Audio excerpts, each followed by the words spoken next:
You're welcome back. This is Newsfile. It's your most authoritative news analysis platform, and here on Newsfile, we put Ghana first. My guest in the studio right away, Susan Eduamankwa, Executive Secretary, National Interest Movement, MIM. Godfred Bokwing is Professor of Finance and Economist at the University of Ghana. Andre Japamesa in the middle is lawyer and former MP for Second D. He was a minister in two different portfolios in the previous regime. Inusa Fuseni, former MP Tamale Central and foreign minister, also in two different portfolios in the First Mahama and Males administrations, right? Ladies and gentlemen, good morning and welcome to Newsfile. Morning. Good morning. Thank you. Great. Good morning to our cherished listeners and viewers. Right. Your cherished listeners and viewers have missed you. So I'm here, finally. Yes. He's been TV trained a lot lately. He was caught in the middle. All right, of the... so let's get to this very first and dicey issue as we understand. As you know by now, there is a suit at the Supreme Court. It's a suit that was filed last year. And the issue has now come up for attention, perhaps because the Attorney General filed its submissions in support of Wesley Girls. That they are sort of entitled to maintain their religious identity as a school. That is also the issue that those who filed the suit in the Supreme Court are unhappy about.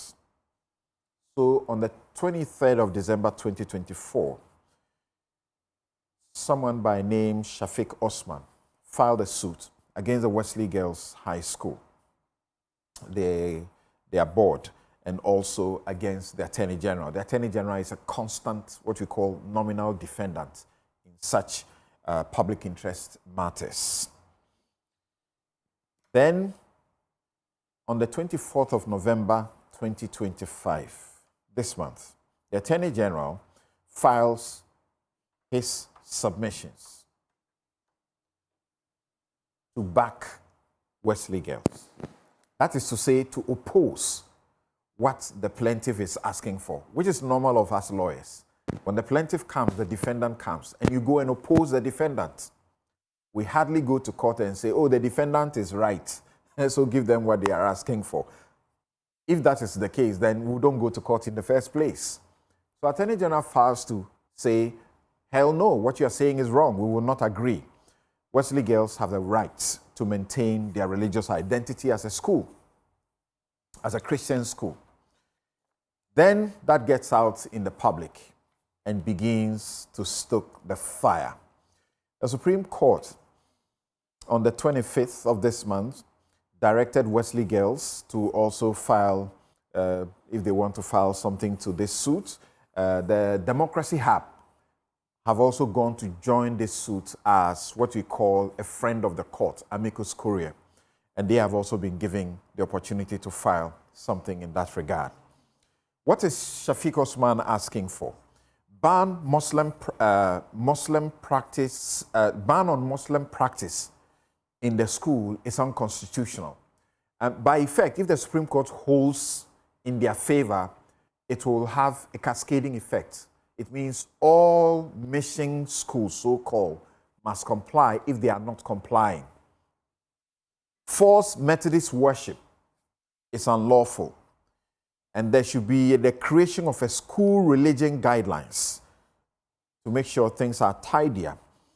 Religious limits discriminate against Muslims. The Attorney General filed this argument and says Wesley Girls is not state-owned.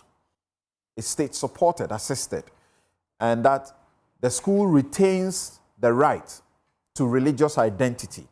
State's funding does not override their freedoms, that they too have freedoms. According to the Constitution, they have the rights. So, you have seen the Catholic Bishops' Conference, the Christian Council, the Methodists have all issued statements, and they are saying that they have a right to preserve the Christian identity. Attendance to the school is voluntary. You are not forced to choose to come to that school. Unified culture ensures excellence, and that the Constitution also protects mission autonomy. But this is where we are, and we are told that if we are not careful, we are plunging this country into a certain state. Let me go to my guests now. Let me begin with Professor Bokwe. Yes, good morning. You talk a lot of finance. Let's hear how the financial implications affect our religious rights. It's good you issue this caveat for me. So good morning to our cherished listeners and my senior colleagues here. So this is a very dicey issue. Let me start off by saying that I wish we had not adopted this approach to resolve this through the law courts. Because matters of religion and the role of the state and its organs in trying to resolve conflict or something, if it is not managed carefully, it could degenerate into all kinds of things. So, something I want to look at this from 4 different angles. Okay. Permit me. The first one is the state partnership with the mission schools and the principle of ownership. I think if you look at the dynamics and what I've also followed, it looks as though the state coming in equates to ownership or confiscation of mission schools. That has to be established. I gather from other stakeholders that to the extent that you are getting funding from the state, support compromises your identity, sort of, and your ability to enforce your internal rules and all of that. I disagree with that. My considered view is that we should be moving towards a partnership between the state and private sector, whether religious bodies or whatever, that allows the state to promote development and still allow private entities with their interest to be promoted. Overall, it benefits the state. Why am I saying this? And of course, I'm saying this also bearing in mind that I understand where my Muslim brothers are coming from, right? And then I also share my experience, what I've also encountered over the years. Some decades ago, certain religious bodies and their push towards formal education was limited. That belief equally influenced how they made their investment. There were other religious bodies that felt that the way to go was education. And the way to propagate their faith and the sustainability of their model is that they will set up schools, not only schools, but hospitals, so many other interventions as a way of promoting their faith, which the Constitution allows. You will notice, and here I will commend my Muslim brothers, that there is a certain uptick of higher education, pursuit of higher education, which is very good, especially for the girl child. Especially for the girl child. And I think that is very commendable. And if you look at the approach now, compared to other predominantly dominated Muslim countries, and what we hear and all of that in terms of girl child education or access to Western education, I think we have come a long way, and I think that is very commendable. To that extent, if the approach now is that with this realization, we must now have our right in these mission schools, that is going to be problematic. It's going to be problematic because the mission schools were founded for a purpose. They have invested. They had options, but they chose to invest in this way. The state realized that it could not provide educational facilities based on its own budget. And therefore, the state's approach is to go into partnership in the delivery of education services and all of that. The principle of that partnership must be upheld to encourage private sector participation in the delivery of public services. And I'll give you a couple of examples. And where perhaps some people would think that we are majoring on the minor right now. As we speak right now, the educational facilities are overcrowded. Look, you go to the school, some are sleeping on the floor. In the classroom, some have chairs, they don't have a table. Others have table, they don't have chairs. There is the need for investment. You will see currently, this year, that recognizing this deficit, the Ministry of Education, beyond mission schools, is partnering with other private senior high schools to absorb excess students simply because of also the free senior high school. Would that change the identity of these schools as well? The answer should be no. State assistance should not equate confiscation. That would undermine the need to crowd in private sector investment. We need to be very clear on that. And where there are perceived conflict, what should be the role of the state? The role of the state and its organs should not be to take side in religious matters like this. That would be my prescription. I'm not a lawyer, forgive me. I hope I'm not going too much into this thing. Is that your suggestion, therefore, that when they file the suit, the Attorney General under law should file his arguments, he should rather stay back and not file anything? The state should uphold the principle underlying the partnership between government and mission schools. Not only Christian mission schools across the board. That is what the state should be interested in, and that is where I commend the Attorney General, that state funding does not equate confiscation or ownership. That the mission schools retain their original identity and all of that. I think that is, for me, that is commendable. The reason this is important is that this should provide incentive for other religious bodies to equally what? Invest to complement government efforts. And then on the issue of discrimination, I do not think that these mission schools actually check the faith of people before they admit them. Their doors are open to everyone. And I believe that if you interact with people, there are those who don't care. Their children can go to a Muslim mission school or a Christian mission school. Others don't care. That's not an issue for them to the extent that they are getting quality. Others who are very particular. Those who are very particular and all of that, there are options. There are options. And I think that survival that is based on options is far better. Look, any attempt, and it will be suboptimal, any attempt to weaken the strong in order to strengthen the weak will be problematic. What do you mean by that? What do you mean by that? What I'm saying is that an attempt to weaken the strong in order to strengthen the weak or the minority, okay, will be problematic.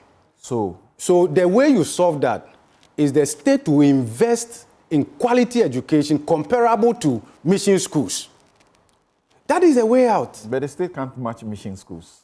Because mission schools, there's the infant swim and the rest, how many years are they? So which government school? Yeah, no, so something 150 years. Yeah, something. This is where we must demonstrate. So the missions apparently. That is what I'm talking about. The strength. Started the school before the state. That is something. That's the reason why I'm talking about any attempt to weaken the strong, to bring them down, in order to strengthen the weak, will be problematic. What is bringing down or weakening? No, wait. Simply by, and I use simply advisedly. I know this issue is very, very contentious. Simply by allowing or liberalizing your environment, you are diluting, to allow other faiths to express themselves. It is not the state to prescribe how mission schools should pursue their faith. Oh, that's your point. That's my point. In a country like Ghana where we have different religious groups, look, something, there are others who believe that their faith requires that they don't wear any slippers. They walk barefooted. I hope you understand that. Because every place is a holy ground.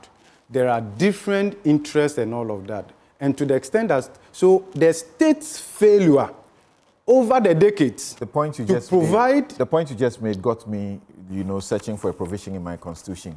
In the Directive Principles of State Policy in Chapter 6 of the Constitution, I'm looking at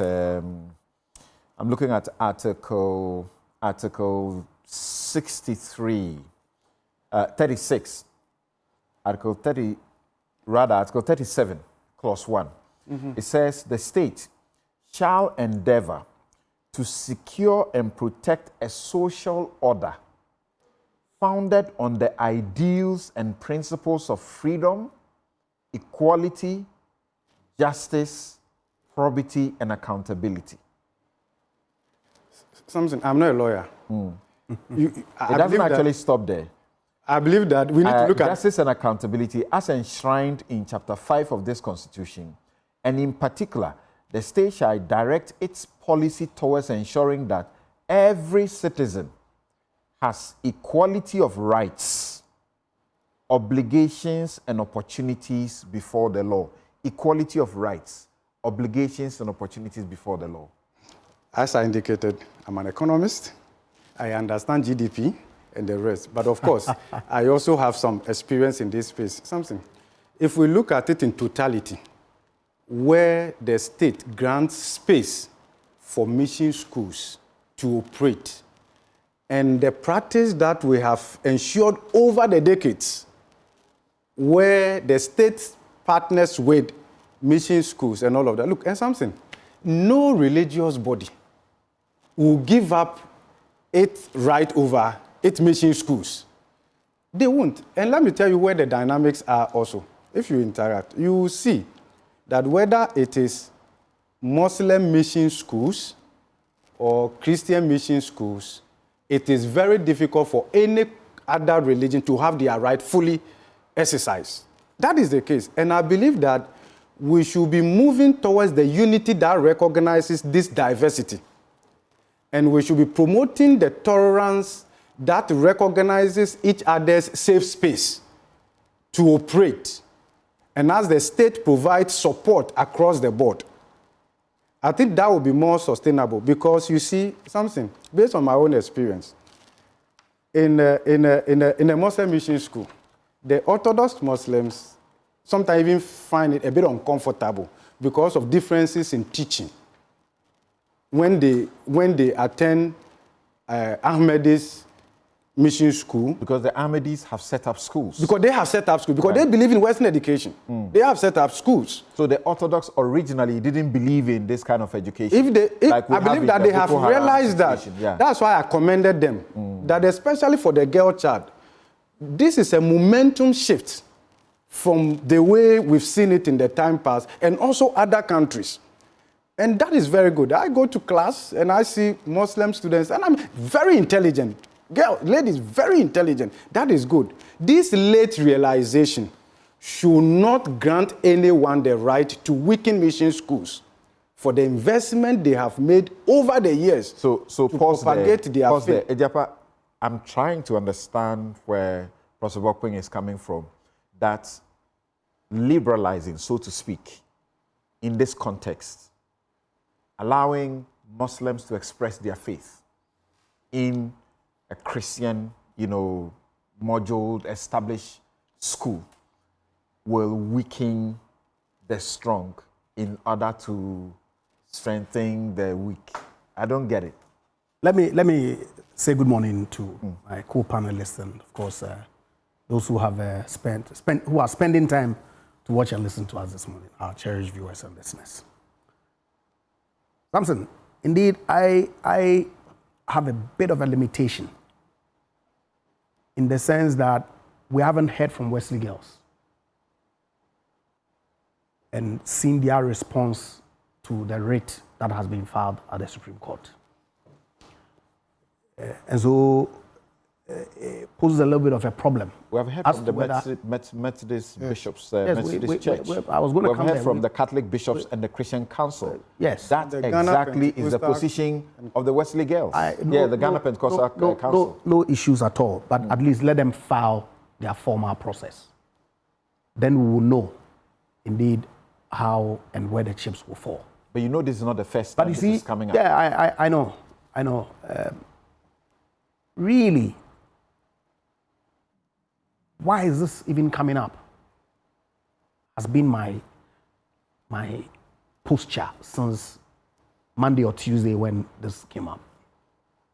So I went to a Christian school. I went to Adisada College, fully owned by the Anglican Church.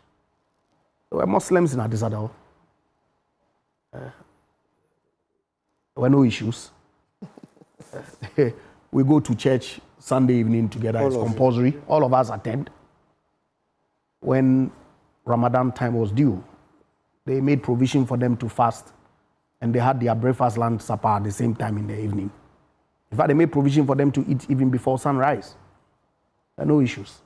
We've coexisted peacefully in our secondary school days with Muslims and Christians without any fuss.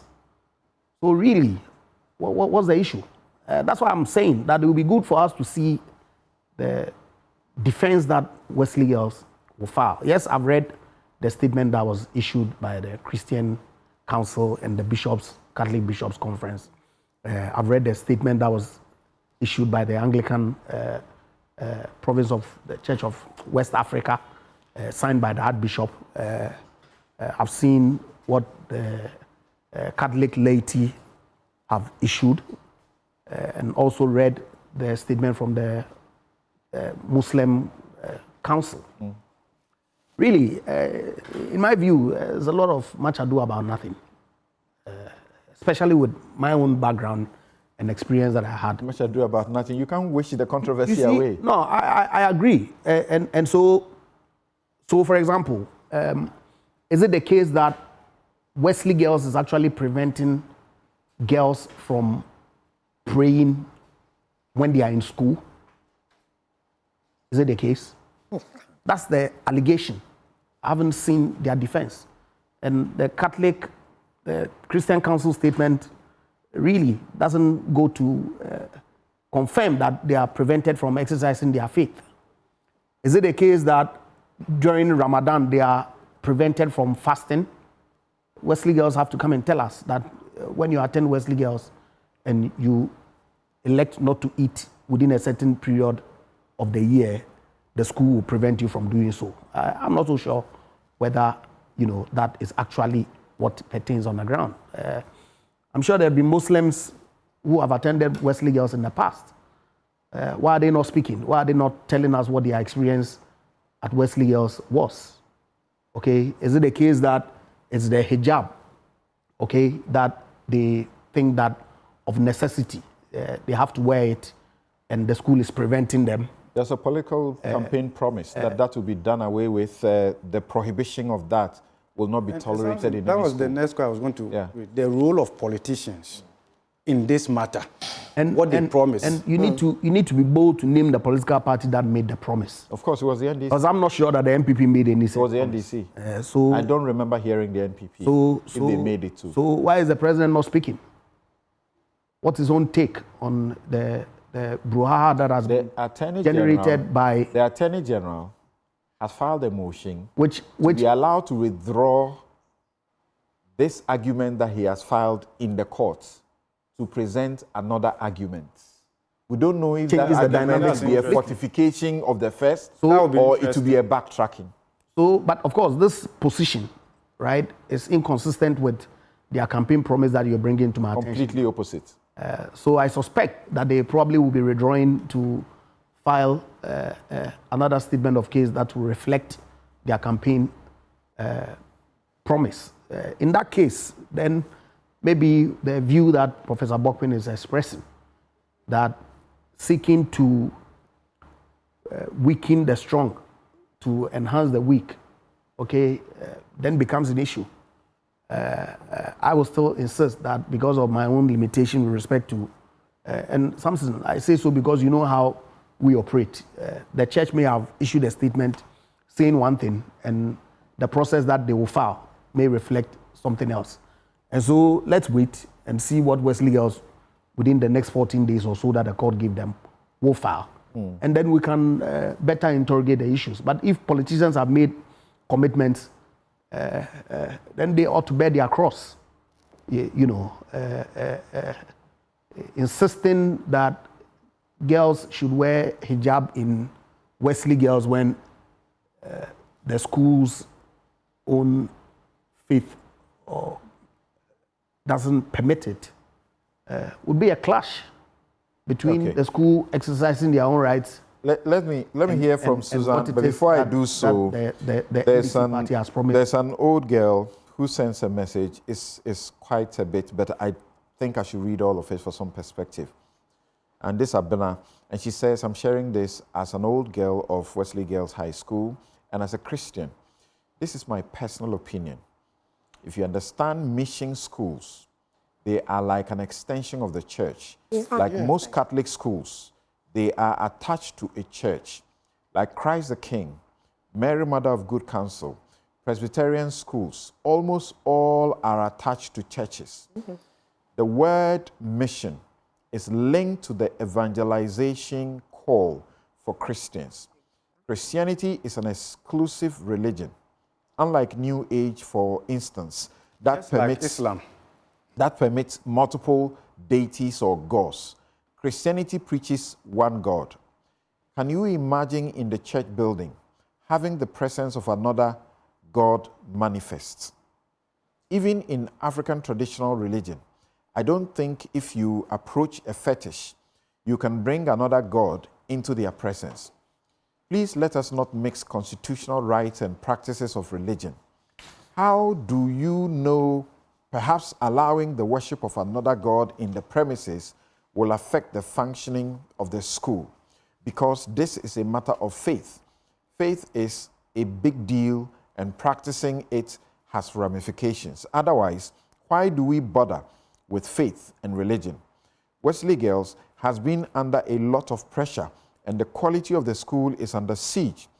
Please, our Muslim friends, let's not get confused. The state needs to set up and sort out the issue of education, because the government has done abysmally in the last 20 years. Wesley Girls is not a government school. And something, yes, the Susan. failure of the state to do the right thing, mission school should not pay the price for it. I'm still trying to appreciate your point. Yes, Okay, Susan. so I went to a mission school, and so I want to give my practical, like I've not said, the mission schools were set up to help to propagate the faith, okay? They were set up to extend your faith. In fact, when I was in Christ the King, in primary school, when it came to common entrance, if you were Catholic, you were encouraged to pick the Catholic schools. So you were encouraged to pick the Holy Child's, the St. Mary's, the St. Rose's, etc. You understand? They would always encourage Catholics to pick Catholic schools as a first choice before picking any other choice. You understand? So that you could still continue to grow in your faith. So the mission schools were set up for a particular purpose. Now, the state comes in and says that you have more coverage, you have excellence, you have a certain ethos where people coming out of your school have certain values and principles. And it's not just about academic excellence, it's about a holistic education. So in my responsibility to ensure that there is the growth of my people, I will partner you so that you can help me in this responsibility. It's not a takeover. You understand? It's not a takeover by the states. And I think we all need to recognize that. As I said, I went to Holy Child.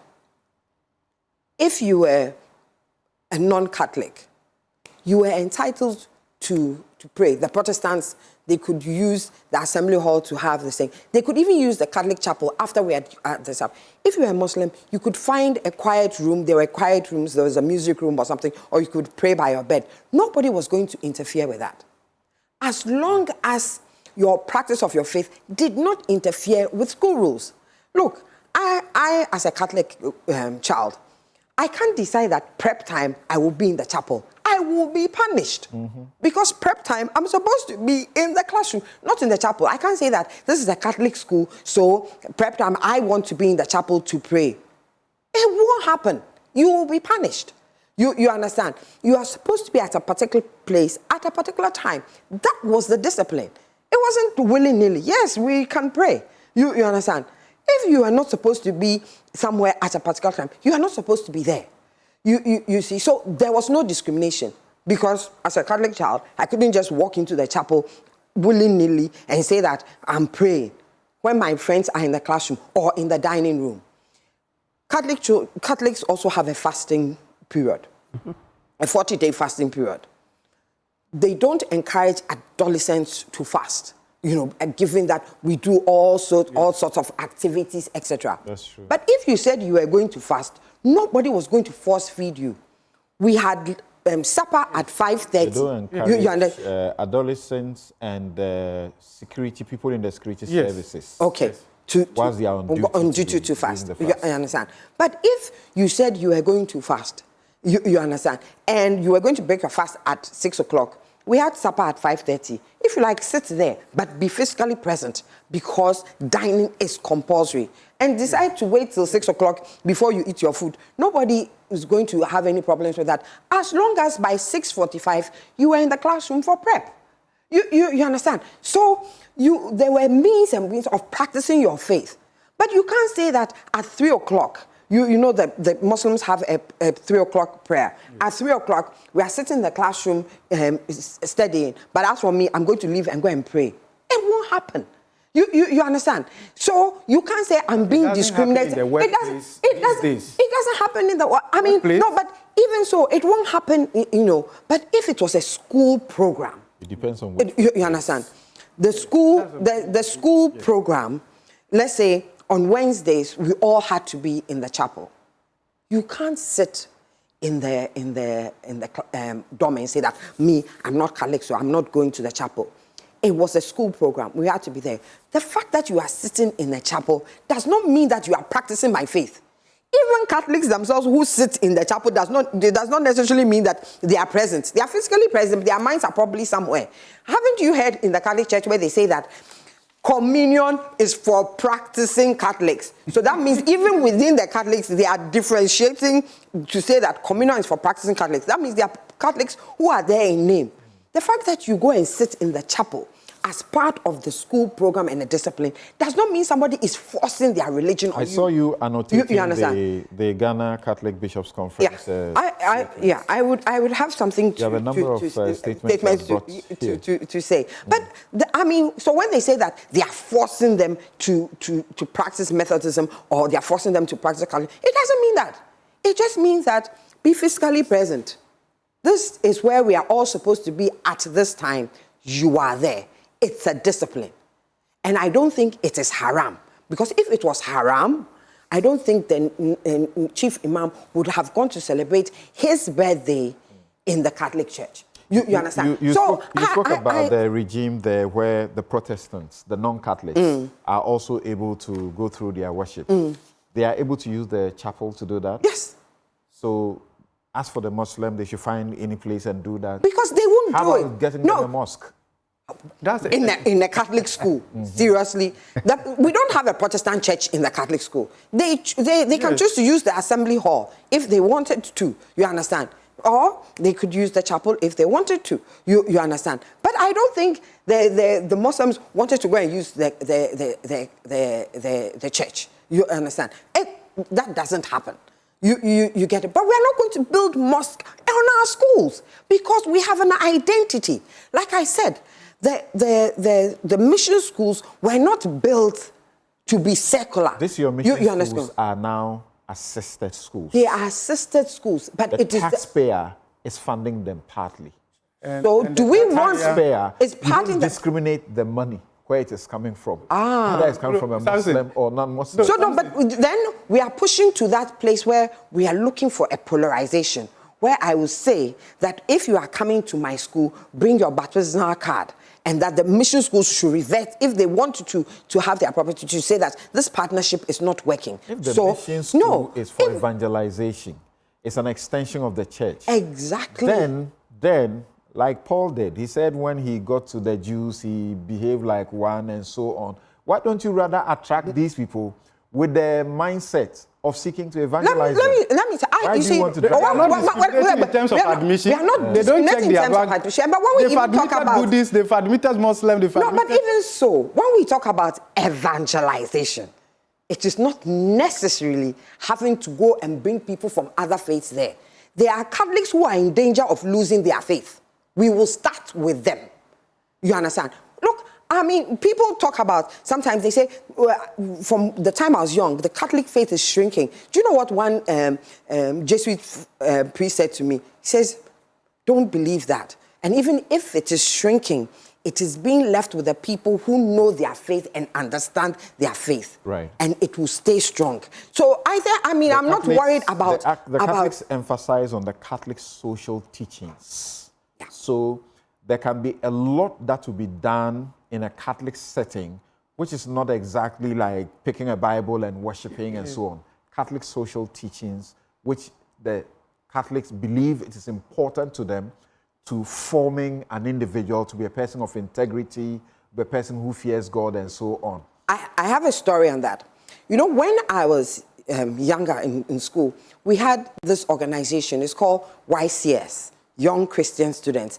Outside Africa and everything, it's called Young Catholic Students, IYCS, International Young Catholic Students. But we called it Young Christian Students. And we met every year at a congress. Now, some of the schools in the north came, and our mantra was conscientization of people so that they can grow to their potential. And we believed in social justice. So we said, see, judge, act, reflect, act again. And we believed in conscientization and social justice. So we went out... Reflect and... See, judge, act, reflect, act again. And that was it. So you saw a situation, you made a judgment, you act, you reflected on your action, and you acted again. And it was about social justice, to see things the same. You know, when they came for the Congress, and we were asking about the projects that they did, and they were mentioning their names at the interview.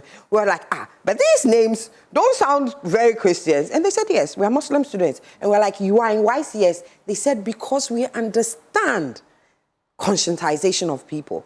We understand what social justice means. We believe in see, judge, act, reflect, act again. It had nothing to do with saying an Hail Mary or not. So they could identify with the values. Are we digressing from the subject? Okay, so... let me say something. The Catholic, the mission, the same. Schools. The mission school. Not just the mission schools, but it is health care, you understand? And in various other social services. Does the government want to partner with people? Because it is making it look as if the missions have done a deal with the devil, and now it is coming back to bite them. When they had openly opened their heart to say that everybody deserves a good education. Everybody deserves to be holistically educated. And so They are simply saying, don't impose your ways on me. Don't restrict me from exercising but mine. Nobody restricts them from exercising it. I will be hard-pressed to say that don't pray. And that when in the time that you are allowed to... You said a while ago... You said a while ago, because a Muslim will have to observe 5 times of prayer at specific periods. Yeah. And because you are in the school community, you can't allow that. No, but you see, there has to be order. That is why we had those boarding schools, to teach us certain things. Boarding schools were not for just parents to go throw us there, but for us to have a certain outlook in life. One, in boarding schools, we learned to live together, different tribes. I mean, in Holy Child, there were some people that, it was only after in Holy Child that I realized that they were probably Gans or Evers, especially if you had a name like Mensa. Because there, we all spoke Fanti or English. You understand? If we were in Fanti land, we spoke Fanti. We didn't, and that was the reason. And another thing was to also socialize people. You understand? We went there at 10, 11, 12 years. These days, they are going at 16. They're already socialized already. Remember, Yunus Afuseni is one of our guests on the show. And once I am done talking to Yunus Afuseni, I will bring on someone else who will take us to the 1987 Education Ordinance. The 1987 Education Ordinance. Some people say... I mean 1897. This is 1887. 1887. Some people say this is what began everything. There's a section 7 of that ordinance that directs religious teachings shall not form part of the instructions to be given in any government school. Section 8. Assisted schools shall, on being allowed by the Board of Education, be enabled to receive aid from public funds of the colony on the following conditions. Condition number 1, that the school be open to children without distinction of religion or race. Which happens? That no child receive religious instructions objected to by the parent or guardian of such a child, or be present when such instruction is given. If you speak to, and some of my Muslim friends have gotten in touch with me, Hamida, he said, yes, I went to a mission school. I attended all the church service, but the point they are making is that, why do you make me attend your church service? That's seeking to push on me what I don't want, right? But we'll get there. Yunus Afuseni, thank you very much for joining us. Thank you for having me. Great. What's the haram about the Attorney General's, arguments before the court, which we now understand he intends to withdraw and replace? We don't know if the replacement is going to change what he has done now, which he simply says, their sister schools are not government-owned. They are mission schools. They should be allowed to maintain their religious identity. Yeah, so I think that basically, let me try to correct some distortions that some of our panelists have spoken about. First of all, it was not a matter of choice that some schools decided to invest, or some religions decided to invest in education and others did not. It was not a matter of choice. The education that we have is tied to our colonial legacy. The first university in Africa was built by Muslims in Mali, the first university. Now, education, Islamic education came into Ghana, Gold Coast, long before Western education, long before Western education. And so it is not by choice, it's by arrangement, it's by the historical arrangement of our colonization, where some kind of knowledge is not recognized within our setup, our state. So that is, we must understand that. And the Muslims did not delay in educating their children, no. They only educated their children on the Quran and the Hadith. That is not required for a secular country like ours. That's what we must understand. Two, this problem that we are faced with, sometimes I sit down and ask myself, like Mesa said, what is it about? What are we talking about? I come from a family that has Christians and Muslims. Maybe. We've never had difficulty in relating to each other. Never. And like Susan, I attended, or is it Sandra? I attended a Catholic school. I was a member of the CYO, Catholic Youth Organization. There you go. Yes. Yes. There you go. And so I simply do not see what we are talking about. Thirdly, Honest. the mission schools, just like has been said on the platform, were set up on an evangelization mission. Precisely. And so But that mandate they itself has will changed. maintain their character and identity in as long as they remain mission schools. Some of them have loosened the control over those schools. So you can find mission schools or schools built by missionaries, which today have mosques and Muslims practicing freely on their various campuses. You can have them. You can find them. In Ghana, all over the place, you can find them. So let's understand one thing. I went to school from P1 up to secondary school from 5, even up to training college, reciting the Lord's Prayer and singing Christian hymns. This is the beauty of it. So has that changed me into a Christian? Yes. Professor Bokwin says what you just said is the beauty of it. But did you do that willingly? Did your parents approve of it? What is the argument now? Why are we in court? So you see, and some said, I don't know which primary school whether you attended public school, a public school. I attended Chogu Primary School, which was a government school. And at assemblies, I recited the Lord's Prayer. Correct. I also attended a public school. I attended a public school and we recited the Lord's Prayer. You never found, even in that public school at Chobu Primary School, they recruited a Muslim teacher to come teach us how to pray in Islam. And we had a Catholic father or a reverend who came to take students through the Christian faith. There was no problem. There was no problem.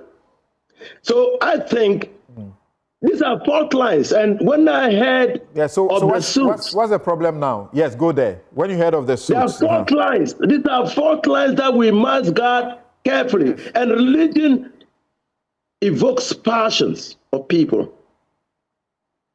And because religion evokes passions, it can lead to undesirable consequences. Yeah, so when you heard of the suit, what did you think? So when I heard of the suit, I said, why will Shafiq sue the Wesley, what is it? Girls. Wesley College, Wesley Girls, to ensure that their school is run like a secular school? Why didn't he get opinion leaders within the Muslim community to engage the administration of Wesley Girls to see how they could arrive at a compromise and allow the people to observe their faith? Continue to engage. Because it can be done. It's done. So in St. Joseph's, at St. Joseph's, anytime that the Christians and Catholics were praying on campus, we were allowed to go into our different faiths and worship. But only that on 4th November, I will attend the All Saints' Day, whether I like it or not, at the Catholic Church. Yes. Now you are saying he should leave it to this discretionary, dictates.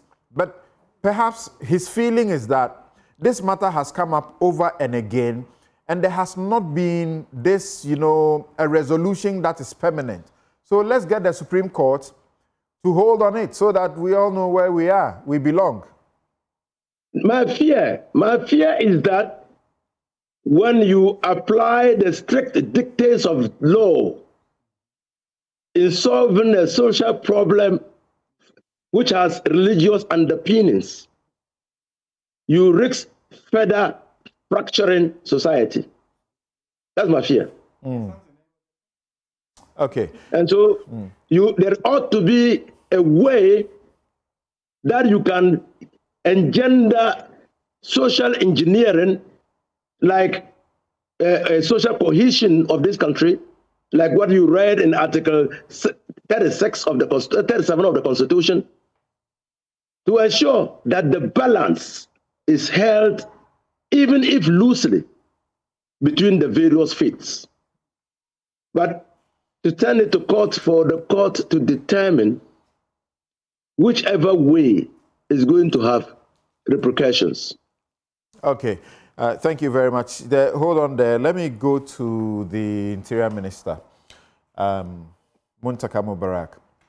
We have been here before when, Muslim clerics, I remember Sheikh Arimiao and the rest of them come together and go to a particular school and say, you cannot be doing this. Muslim ladies are in the hospitals, nurses, they cannot, dress the way they have to.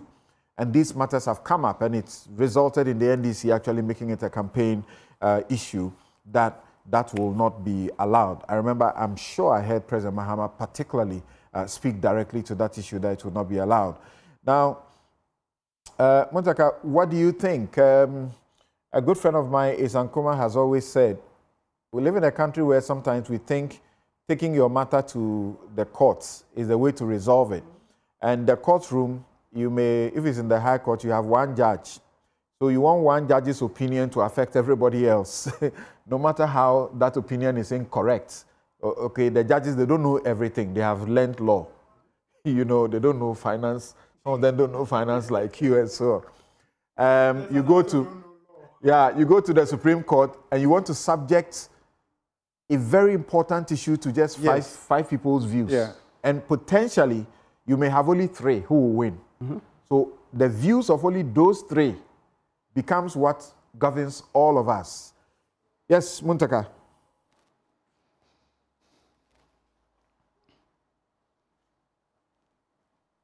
Okay. So Muntaka will join us because this matter has come up over and again, and he's had to speak to it. Harry Edrisu, you remember him, and what he said is what we have been projecting for you. He said that's before this, that we will not countenance any action by any person to deny any Ghanaian girl the opportunity to profess or practice any religion. Okay? This is what he said. And if you take this against what the NDC also, was campaigning for, they say that's the inconsistency. I'll share a few messages. And remember that this government-assisted schools actually sat down with the Education Ministry and they signed an agreement. Yes. In which agreement they agreed, I think about how many, 13 of them or so or more. Yep. I have a copy of the agreement. In which agreement they agreed that there will not be a situation that leads to this kind of thing. Yes, Prof, you have been itching to say something. Yeah, so I agree with Honorable Fuseni that this issue is very delicate. And I'll prefer that we choose the path of dialogue and continuous engagement. Yes. So that, because context is what defines all that we are talking about here. Mission school, that's a contest. Different from a public school, fully funded and founded by the state. And something, if you check across the schools, you will see variations, even when it comes to discipline, how public schools are and the mission schools are. It's amazing for which reason people desire to take their children to what? Mission schools versus maybe purely public schools. It's not only that. from kindergarten, you will see it running across. So with this right and all of that, context is what defines the limitations, what is allowable, to what extent and all of that. And I agree with Honorable Festeni that some mission schools over a long period of time have come to make some level of concessions through engagement, not through the law. And all of that. So let's continue on that path, because you see, This when you go to Ahmadiyya, this MOU agreed yes, that there will be provision of worship spaces for diverse religions. That's always been the case. That there will be prior permission is required before fasting. Prior permission is required. Remember that when the children are there, the school administration and the teachers, they are in loco parentis.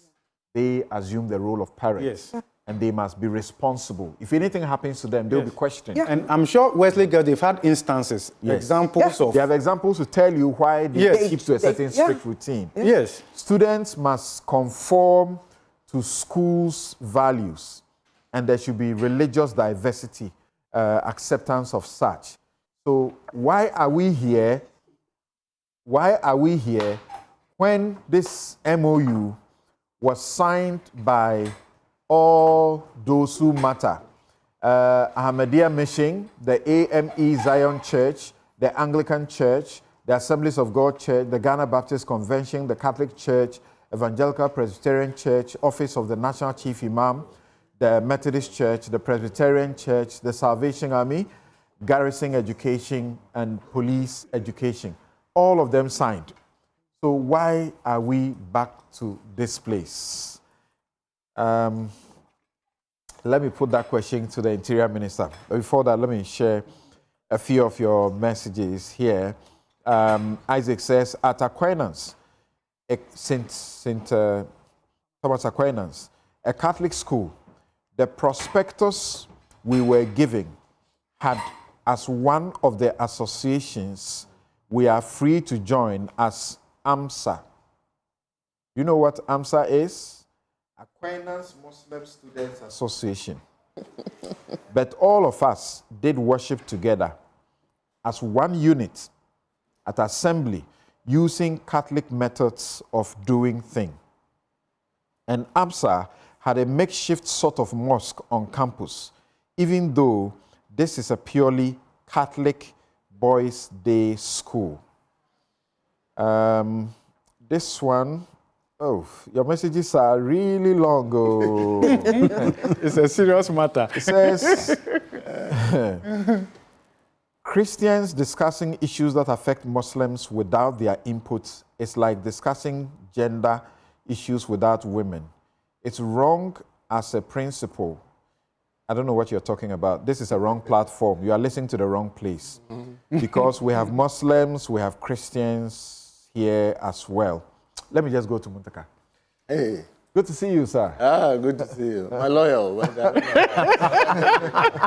that I need him most. I can't find him. Yes. So my mind goes back, way back, when these issues come up and you make an intervention. And I saw how you would use to galvanize the chief imam's office and all the sheikhs to sit down and talk. Why are we here again? Well, it's so sad that we are here once again. And I'm happy to say, like you rightly said, the MOU was signed under my ministry. I became the Minister of Interior. I used the Peace Council to get them. Because, you see, we are, I'm sorry to say, for lack of better, we seem to be pretending as people. We don't even try to go and find out what is the genesis of all this. Okay. I mean, tell them, I sent you what I sent you. We had colonial masters who came for a mission. It was to colonize us and exploit our resources. And along that, he's talking about the 1878 they started ordinance, an education which unit. He shared with They started trying to educate us.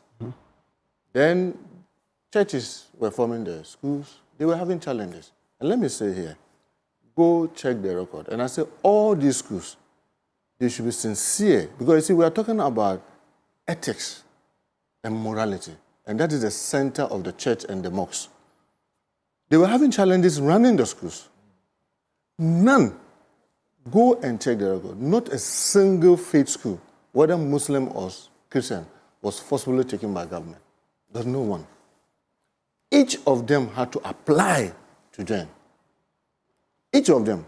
Not one was coerced into handing it over to government. No. All of them had to apply. And in 1887, we had this ordinance, that's Cap 67. That says that, well, we don't have a problem if you want to government funding, but these are the conditions. Will you accept? We'll finance you. You can't accept? Run it as your private entity. And each of them that you see today that are so huge, accepted. And that was the condition under which the colonial masters, and I mean, I sent you that, I mean, and Section 7, and I'm sure those ordinances are there for everybody to go and cross-check.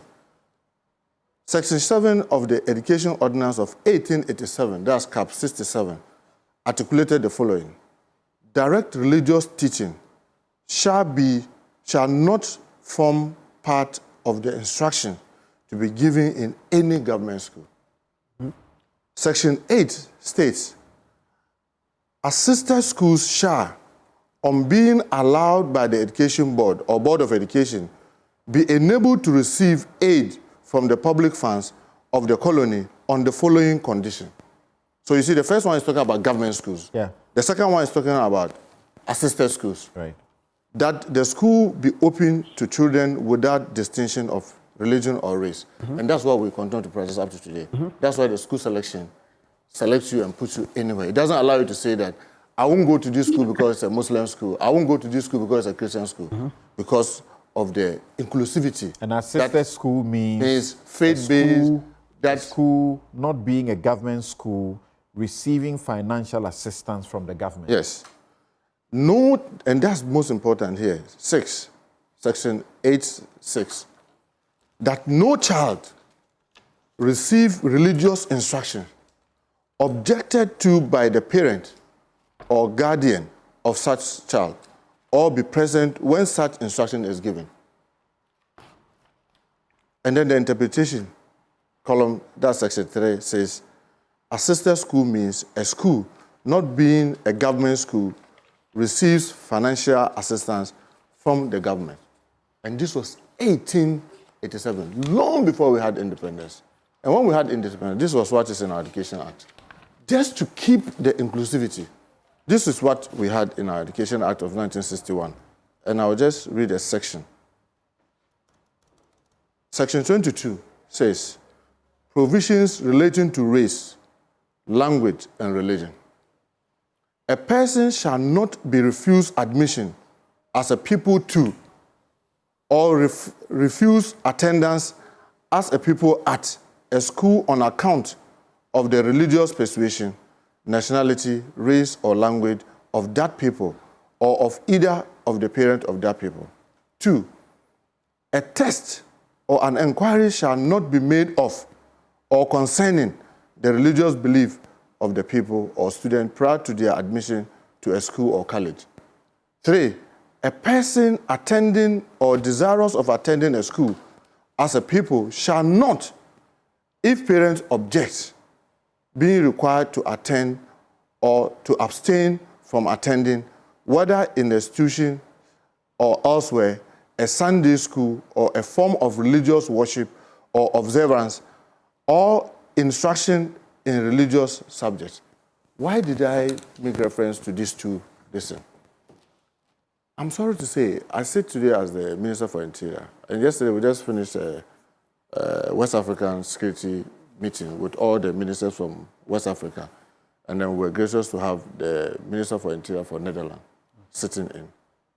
You may not believe me, our forebearers did so well by putting this to keep us together. They did so well. From colonial time, through independence to today, to keep us together.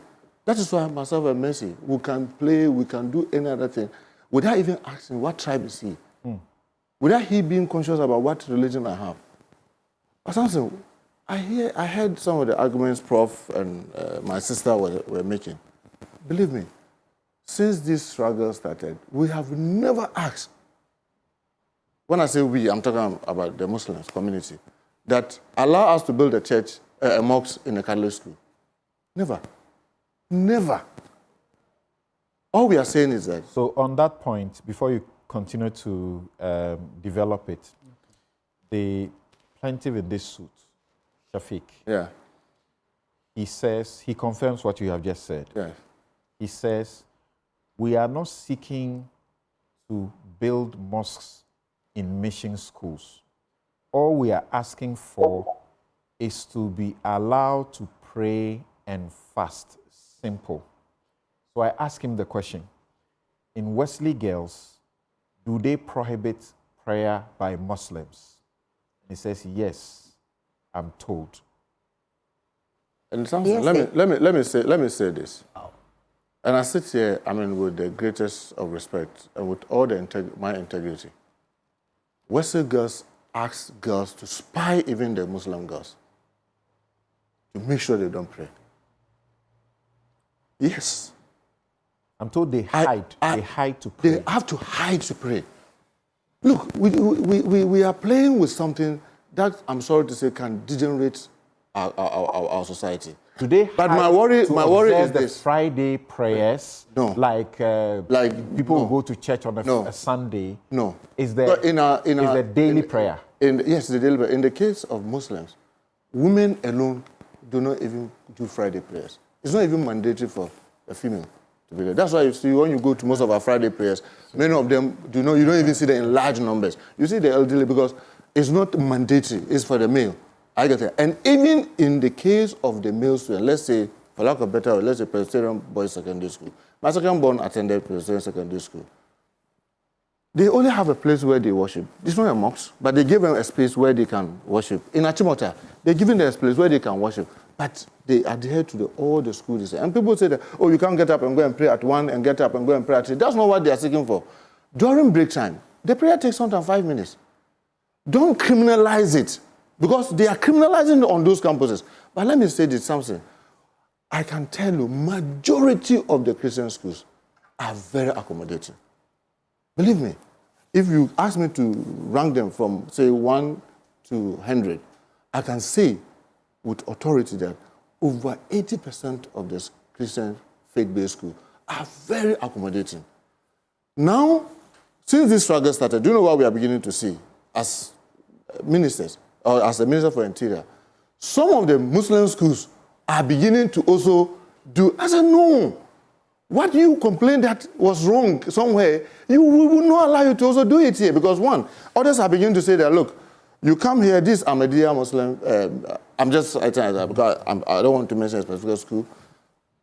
This is a Muslim school, so you have to perform ablution and you have to be in the mosque. Fasting is one of the 5 pillars of Islam, and it's mandatory for every Muslim who is healthy. So during Ramadan, we won't cook, we won't provide lunch. We only provide the dawn prayer.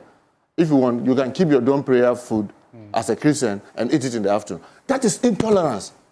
Whether it's coming from the Muslim faith school or Christian faith school, we are saying that less accommodation. And then you see that's what do you call it, we did, the Memorial Sunday. We took our time. And I must admit, it was started by the previous government. And when I came, I said, look, this is a very good thing that we need to finish the race. So together with the Minister for Education, we tried to get this thing signed. You see the people who signed, 13. Almost all the heads, including the garrison education and the police education, they all signed that will be accommodative. And accommodative varies. But what is happening in some of the schools is that they virtually criminalize even you trying to say that you are of this faith or that faith. And we Susan was talking about order. Yes. So we are in the school, and the Muslim student has to move out how many times? Maybe 3, 4 times during the day to go and pray.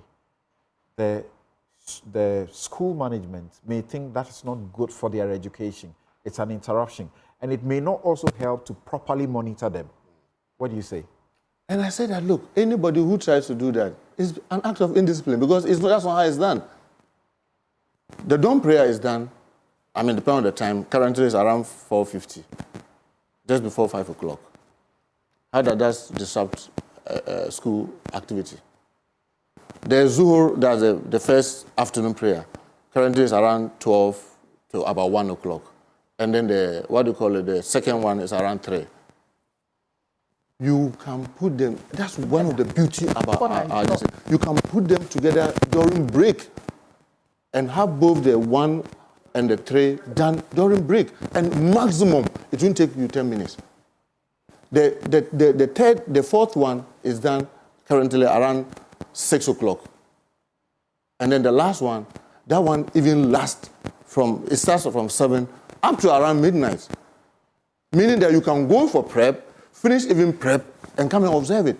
So if anybody says that, because I'm a Muslim and I'm in even TIMAS, TIMAS Secondary School, will not allow you to say that, oh, it's 12 o'clock, I'm going to go out to pray and come back. And then 3 o'clock, I'm going out to pray. No, even TIMAS will not. Islamic Secondary School in Kumasi, they will not allow you because they know you can do that during break time. But the problem we are having is that when people criminalize it and say that this is a Christian, so we don't want to see you worshiping any other thing apart from what we believe. We are saying that you are imposing your faith on this innocent. And look, and I repeat, with a greater respect, that you said over 80% of the faith-based, Christian faith-based, very they observe this. And they observe it. But the only challenge we have is is it really about, we won't allow you to express your worship or manifest your religion, or it's about this time won't allow you to make this movement? It is complete. For those who are, like Wesley Girls, and I keep repeating because we've been engaging for the past 5 years. Ask everybody. I had to go and meet the most reverend with a team of parliamentarians. And we made the case that, look, you remember all that? Mm-hmm. We've been engaging and saying that, look, can we be accommodative? Because it is, I'm sorry, I'm speaking now as a member of parliament. Mm-hmm. And I'm telling what we did. And it's like, you can't impose your will on us. But we are not imposing our will on you. We are saying that this is a country that all of us, belongs to all of us. And we all have to be accommodative to accommodate each other. But let me say this, very, very important. You don't have no idea what's going on in a sub-region. And I can bet you, many of them have their roots in the way they created silos in their communities. I don't want to mention specific countries. As we speak, as the Minister Supervising National Security, I'm telling you that some of our neighbors have up to 1.3 million internally displaced people because of this kind of misunderstanding. 1.7 million displaced internally. Some of them have run to us. You see them on our streets. We are trying to get them back into their country. And the challenge is that. Do you think that getting 5 judges in the Supreme Court, or at most 3, to make orders, will be the best way to go? Frankly speaking, if I had my way, I would have said that let's continue engaging. Because believe me, 5 years ago when we started this, and now, there's a huge improvement. So let's continue. For me, that trend, liberty. Remember when apartheid was in South Africa, it was seen as legitimate, even though everybody saw it as inhumane. But gradually, people were able to get out of it. Slavery was legitimate until people came. Colonization was legitimate. But gradually, I believe that they will be able to overcome. Yes, we have some that are very recalcitrant. Because even the Methodists that we are saying, I know some Methodist schools who are accommodating. Yes. Others are not. And we are saying that, and my worry, frankly speaking, is when our religious leaders step in.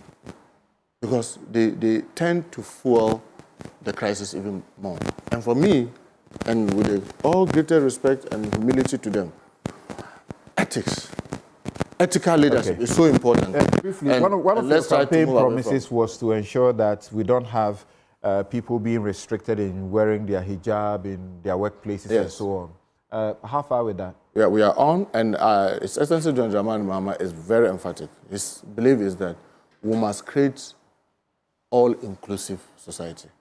Let's not segregate ourselves and disadvantage each other, because for whatever reason, if I disadvantage my sister Susan, I haven't done anything. Okay. Yes, Prof. Bokwin, you want to say something? Yeah, we as I indicated earlier, you will see variations across mission schools and how tolerant they are to other people. You will see not only mission schools, even Ahmadiyya mission yes, even the school and the Muslims, rest yes. of the Muslims. I mean, I attended one, and I'm very okay. grateful. And I always say it's the best school in Ghana. Which one? Kumasi? No, not Kumasi, unfortunately. You understand that? And something, I mean, there are routine practices in Muslim schools that every Christian goes through once you attend. Yeah. Assembly, some recitals, and all those things. It's everywhere.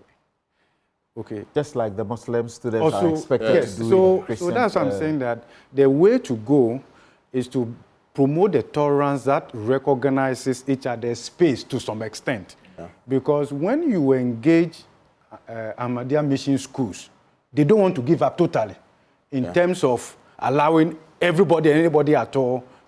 No.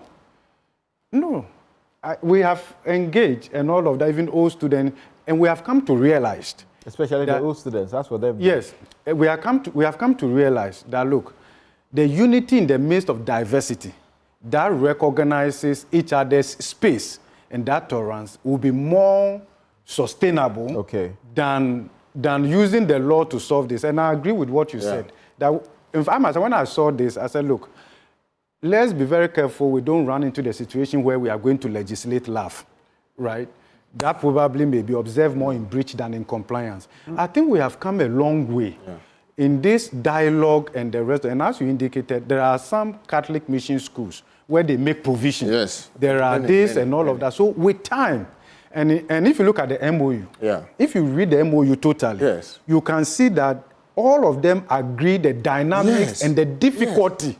I hope you understand that, in accommodating. So there's some kind of progressivity that I see in this if a MOU. school like Wesley Girls is not comply with the MOU, what should be the approach? Well, this is what... Look at this. Professor, let me just suggest this.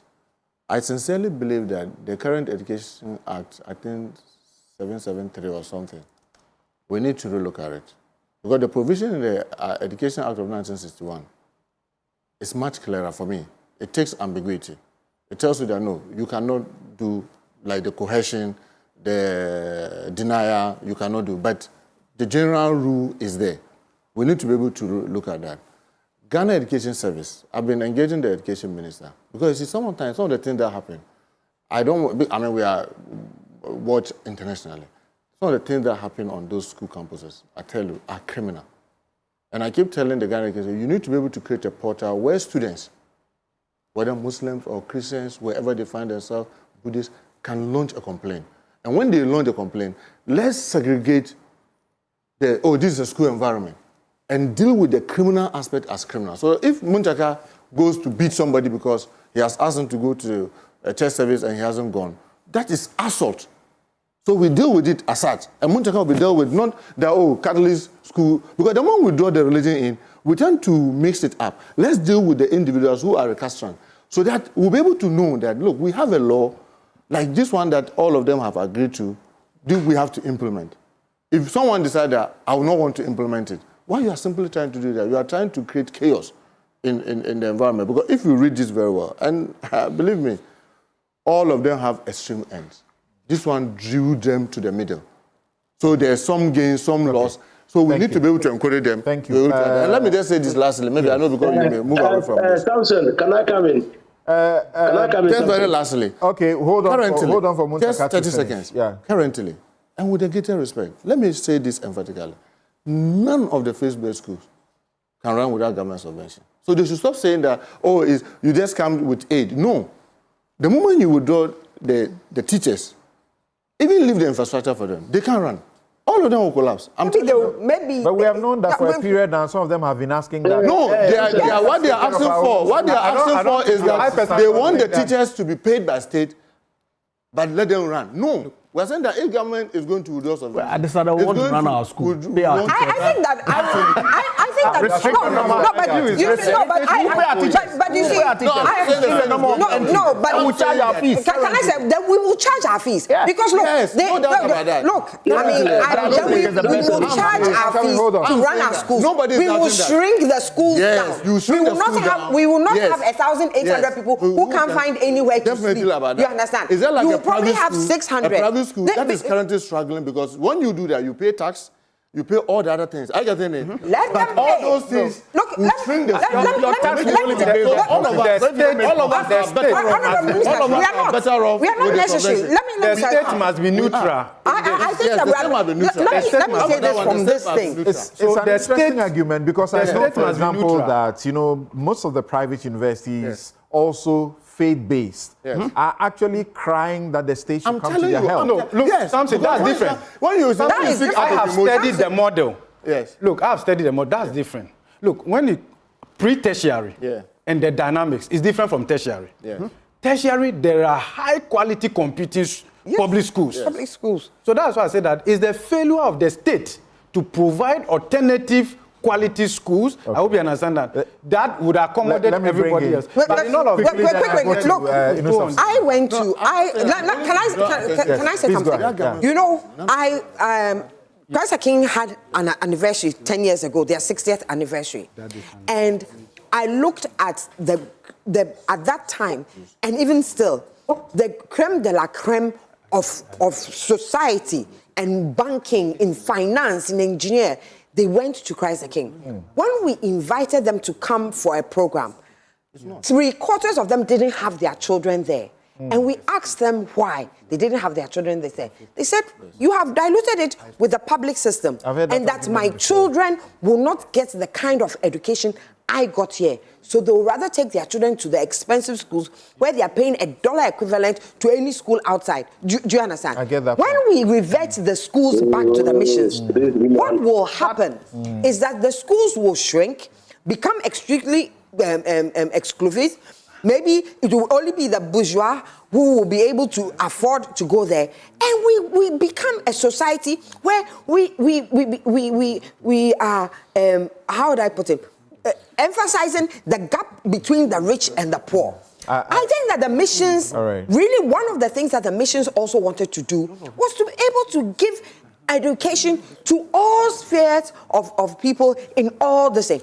If we force them to say that, give us back our schools, we will do that. Because look, you go to America, you go to whatever, people are struggling to get into these mission schools whose fees are way above any other private schools. Let me go to Yes, they do that. So I think that we should not get to that now to for that his place. brief concluding comment. And thank you for the perspectives that you brought earlier on, because I've got many people who are very happy about where you came from with your views. For someone like me who is coming from the Upper East region, I appreciate that, but for the Catholic Church, I don't know how many of our people there would have received education and also be able to contribute to society the way we have done. If you see, for example, that in the Upper West region, you have a lot of doctors, lawyers, the best of them. All is because of the Catholic Church presence in the Upper West region. In the Upper East region, you can say the same. You go to Tamale and the rest of them. The story remains the same.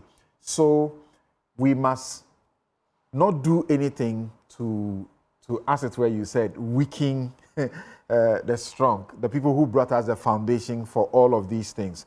I sit on a faith-based schools board, and I appreciate some of these issues. They are delicate. Yeah. Let's hear you quickly.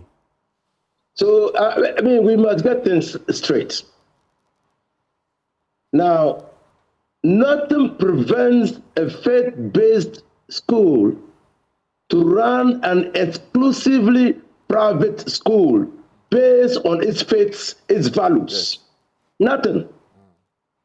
So, if you are a Catholic school, and I tell you, the St. Charles Secondary School, until recently, was run as a faith-based school until they realized that they needed government assistance and opened the school up. I told you I attended St. Joseph's. I couldn't apply. Their name was not on the common entrance form. And they did not take government subvention. Now, when they took government subvention, they applied for government subvention, they had to open up the school because the money comes from the people of Ghana, and the people of Ghana includes people of all faiths. That is why we need to look at accommodating everybody. And we can do it.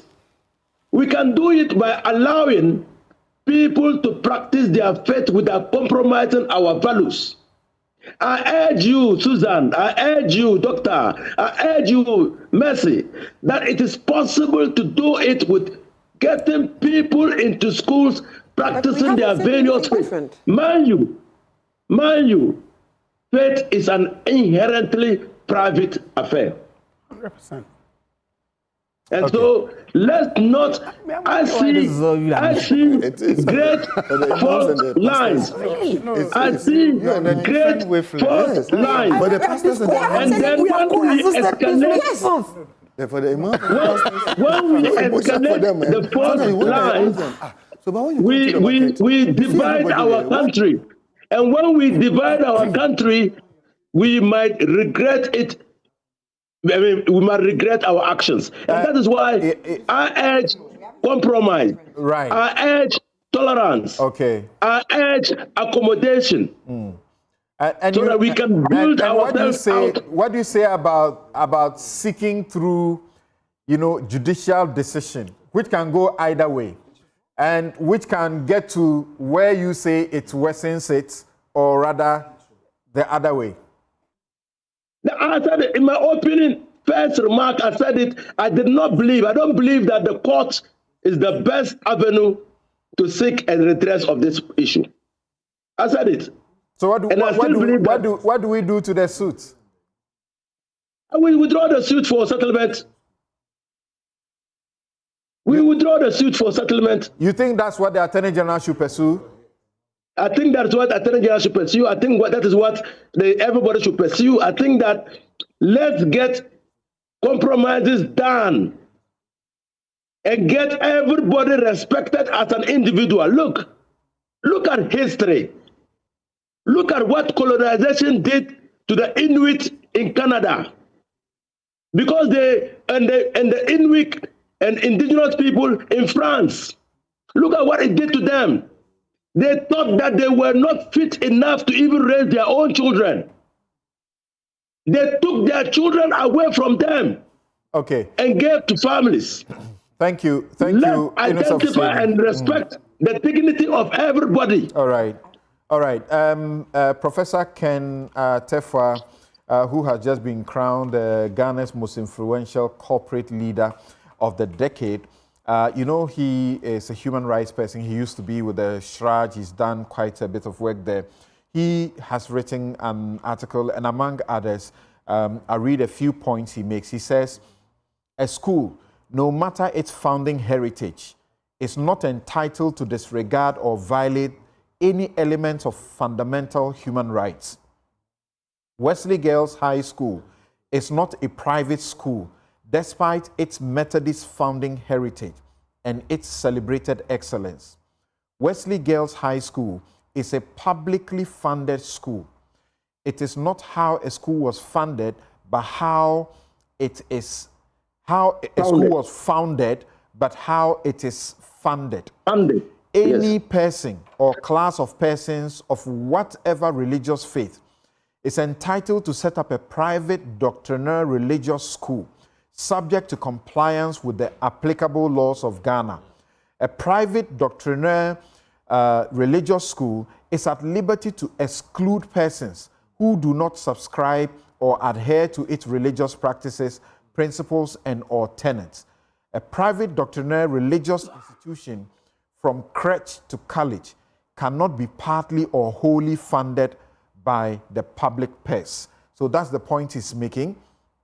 Once you want to accept the state's, support in funding, then you must also, as it were, allow for the constitutional dictate as far as human rights are concerned to prevail, as argued by Professor Kweku Azar also. I've seen his message also here. Dr. Nyahonyaho Tamaklo, Togbi Dr. Nyahonyaho Tamaklo says, let me make this absolutely clear. Long before independence, even during the strict colonial period, this country lived with and tolerated religious diversity. We shared the same communities, the same markets, the same festivals. And after independence, Ghana continued on that path.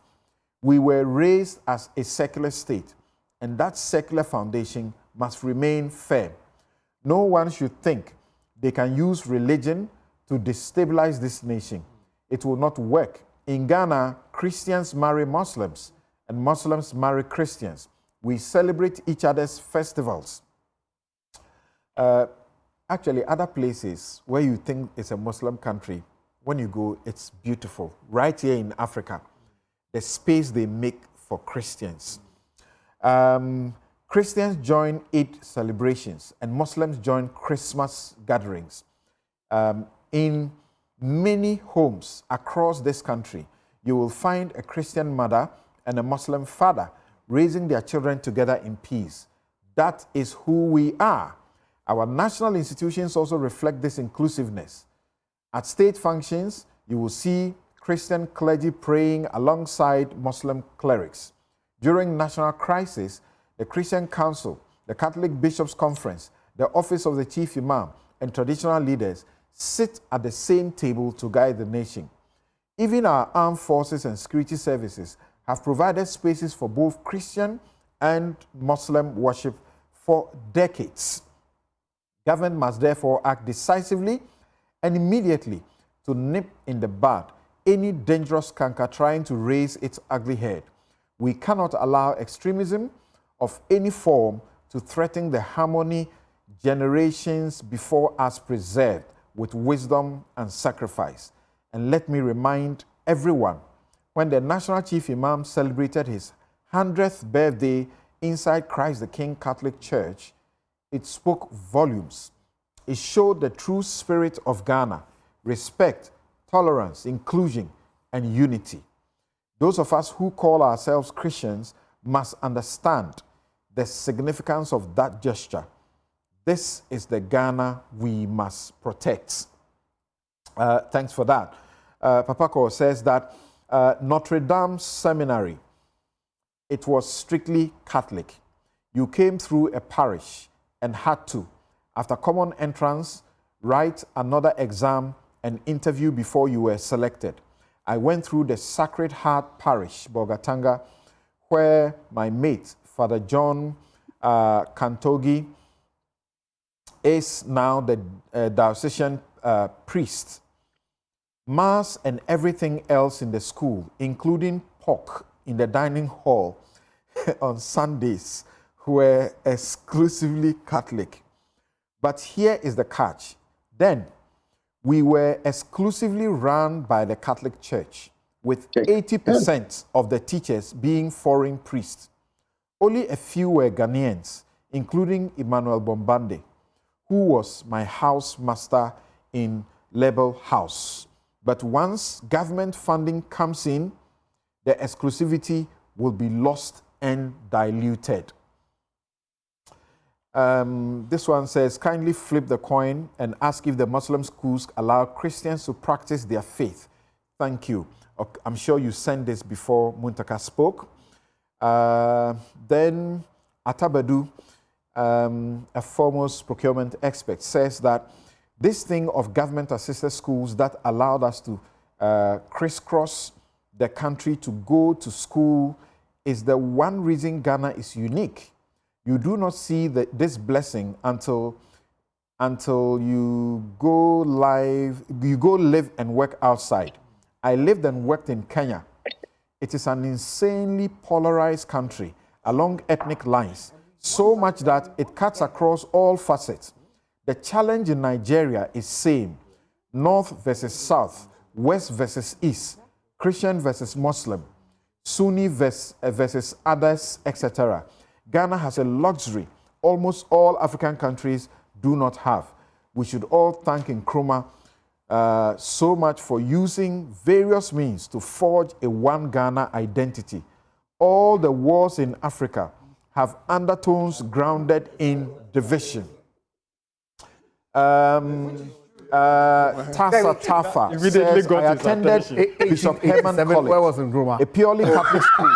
We had a small mosque where we worshiped, and then it was time. It was time for Ramadan. The kitchen prepared food separately in the evening. This was as far back as in the 1990s. The foundation was laid prior to Nkrumah.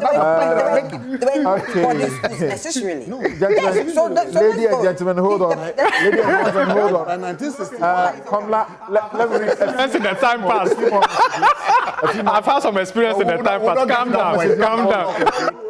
Kamla says, it's about time mission school writes their terms and conditions for admission of students if they cannot go by it. Don't seek admission from the school. It looks like they are betraying the mission schools because their parents knew what goes on in such schools. AJ says the Muslims are not seeking mosque in mission schools, only the right to pray and fast in line with their faith. The Jesus they believed in, fasted and prayed for 40 days and 40 nights. Why? Is the Methodist faith now against fasting and prayers? Collins Little Tete says, what are the non-negotiable pillars of the school's religious character? And what are the areas where flexibility can be granted without undermining those pillars? And finally, Honorable Inusa has shown maturity in his opinion. We have to take away passion, emotions, and personal ideology into a lifelong situation. I suggest schools should publish their traditions, norms, and practices before BEC candidates make school selections. Thank you very much. But the messages are just too many, but I can pause here. Thank you very much. I think that, like Honorable said, 80% of the mission schools adhere to the MOU. Yeah. Let us not throw the baby away with the bathwater. Exactly. They definitely will be fringes, with extremes. Out there, we are mixing the issues. Yes. Most of us are saying, most of us are saying that we have lived with each other in peace. And most of us didn't have any problems at all. You were allowed to practice your faith as it is. I agree. We all agree with Honorable Inusa. You are still on air because you have been tormenting me for almost 30 minutes now. We should go on break. Okay, all right. Can I just say this before you break? I'm saying that I beg all of us, this idea that don't make the strong weak so that the weak will get strong. I'm sorry to say it's wrong. If I'm strong and then my attention is drawn about weakness that I can help, it doesn't make me weak. In fact, it makes me even stronger.